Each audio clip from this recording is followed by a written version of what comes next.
Hello students, क्या हाल है? बढ़िया। चलिए, आज हमारा डेथ ऑफ पार्टनर का डे 2 है। और आज का जो हमारा टॉपिक है वो है इस वाले चैप्टर में प्रॉफिट को कैसे डील करते हैं। यानी कि जो पार्टनर की डेथ हो गई है उसको जब प्रॉफिट देने की बात होती है तो प्रॉफिट देने के कितने मेथड हैं और कितने टाइप के क्वेश्चंस उसमें आ सकते हैं। आज की क्लास में मैंने वो ही कवर किया है। तो आज की क्लास काफ़ी इंपॉर्टेंट है जिनको प्रॉफिट के बारे में जानकारी चाहिए। ठीक है, चलिए एक क्वेश्चन के जरिए देखते हैं। पहले हमारा क्वेश्चन है ABC 2:1:2 के रेशो में कर रहे हैं।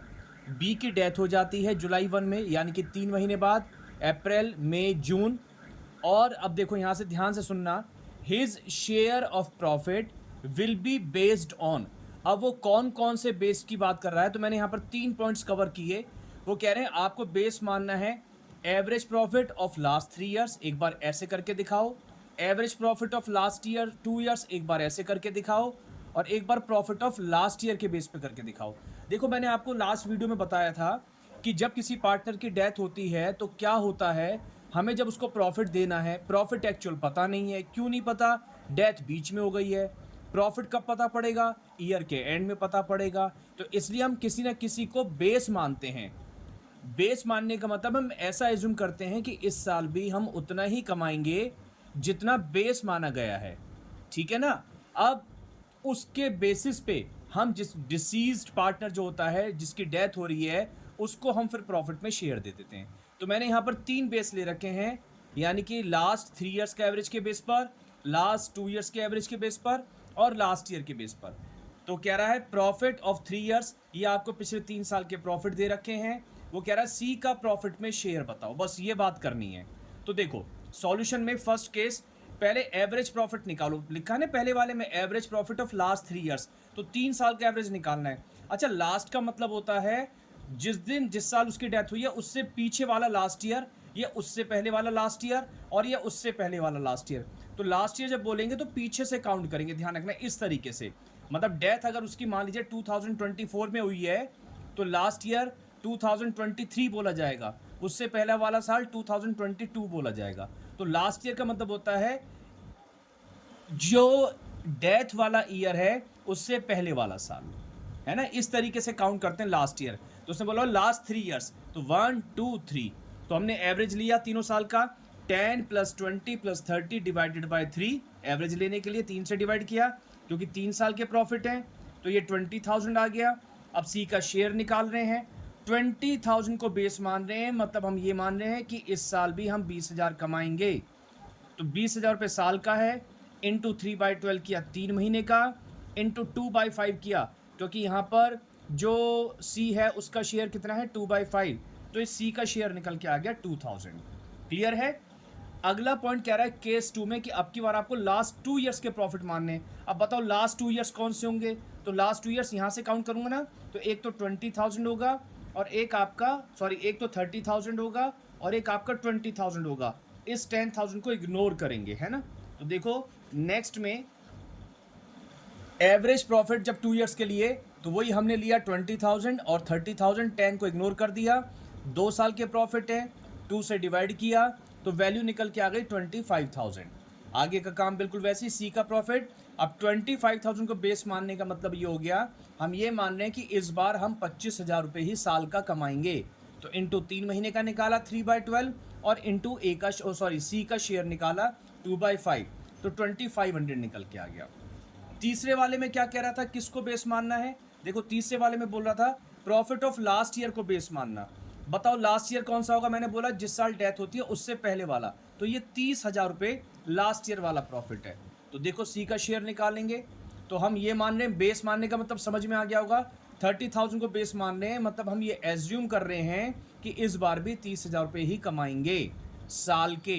तो 3 महीने के निकालो, पहले 3 महीने का प्रॉफिट, फिर सी का शेयर निकालो 2/5, तो वैल्यू आ जाएगी 3,000।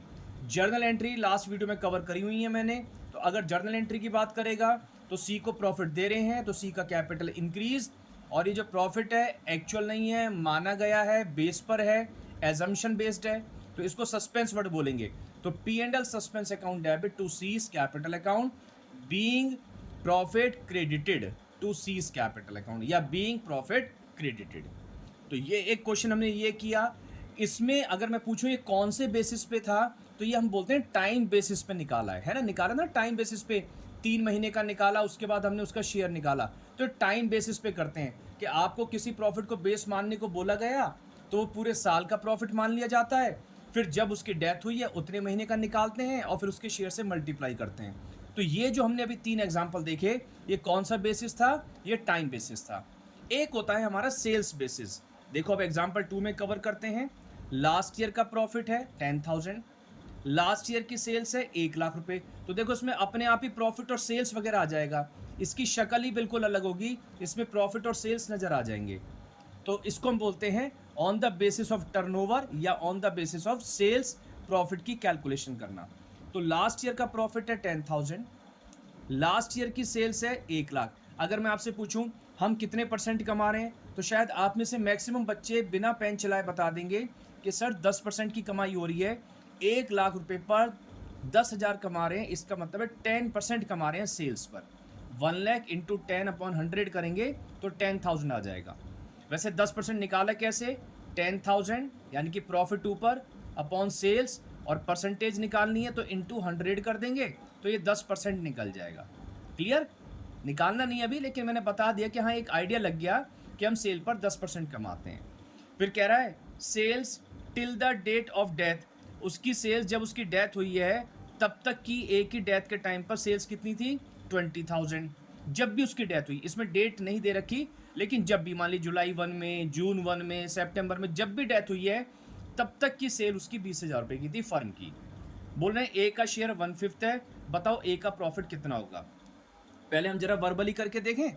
देखो हमने ये आइडिया लगा लिया था कि हम सेल पर 10% कमाते हैं। तो इस बार सेल हुई 20,000 रुपये की जब उसकी डेथ हुई, तो 20,000 रुपये भी कितना कमाया होगा? 10% यानी कि 2,000 कमाए होंगे।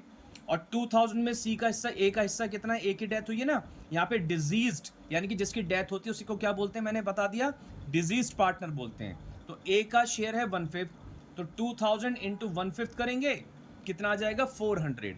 अब एक बार जरा इसको देख लेते हैं।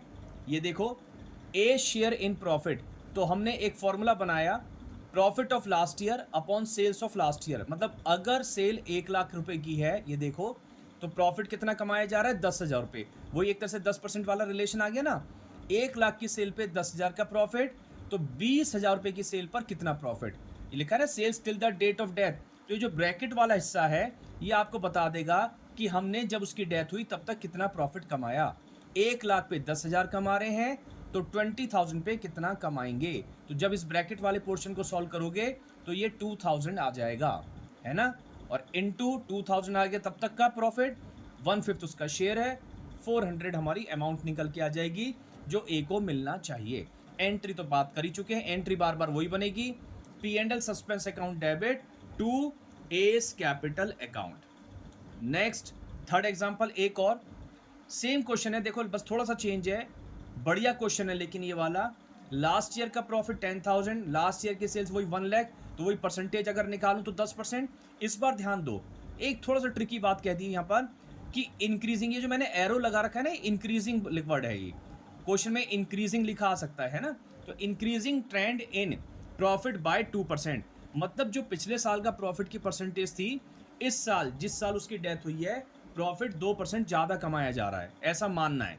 इंक्रीजिंग ट्रेंड इन सेल्स 20% है, पिछले साल जितनी सेल्स थी इस बार उसकी सेल्स 20% बढ़ के दिखानी है। ए की डेथ सितंबर 30 में हो रही है, ए का शेयर 1/5 है, ए का प्रॉफिट निकालना है हमारे को। तो देखें फिर से कैसे करेंगे। अगर इस क्वेश्चन को हम देखें तो यहां पर देखिए, अब परसेंटेज ऑफ लास्ट ईयर, पहले प्रॉफिट निकाल लेते क्योंकि उसने बोला होता है ना 2% हमारा प्रॉफिट इंक्रीज होगा, तो पहले पिछले साल का प्रॉफिट निकाल लें। वैसे वो तो हमने पिछले क्वेश्चन में भी वर्बली निकाल लिया था, 10,000 अपॉन 1 लाख इंटू 100 कर देंगे तो ये चीज़ परसेंटेज में निकल जाएगी 10%। अब वो कह रहा था करंट ईयर का प्रॉफिट कितना हो जाएगा, तो परसेंटेज ऑफ करंट ईयर 10 + 2 यानी कि 12% हम इस साल कमाएंगे। सेल्स करंट ईयर की कितनी हो जाएगी, कह रहा था जितने पिछले साल की सेल है 1 लाख प्लस इसमें 20% ऐड कर देना, 20% ऑफ 1 लाख, तो ये 20,000 आ जाएगा। तो 1 लाख प्लस 20,000, ये वैल्यू आ गई 1,20,000। क्लियर? तो मुझे पता पड़ गया जिस साल उसकी डेथ हुई है उस साल पूरे साल की सेल दे रखी है 1/20। ध्यान रखना ये पूरे साल की है। 1 लाख रुपए पूरे साल की थी ना, 20% ऐड किया तो ये पूरे साल की ही तो सेल निकलेगी। तो पूरे साल की सेल के लिए बाद ए का जब प्रॉफिट निकालेंगे तो ये पूरे साल की सेल है। उसकी डेथ हुई थी सितंबर में, तो इंटू 6/12 किया, ये आ गया 6 महीने का प्रॉफिट। इंटू हमने 12% किया, ये आ गया हमारा प्रॉफिट 12% करने के बाद, क्योंकि प्रॉफिट की परसेंटेज कितनी हो गई थी 12%।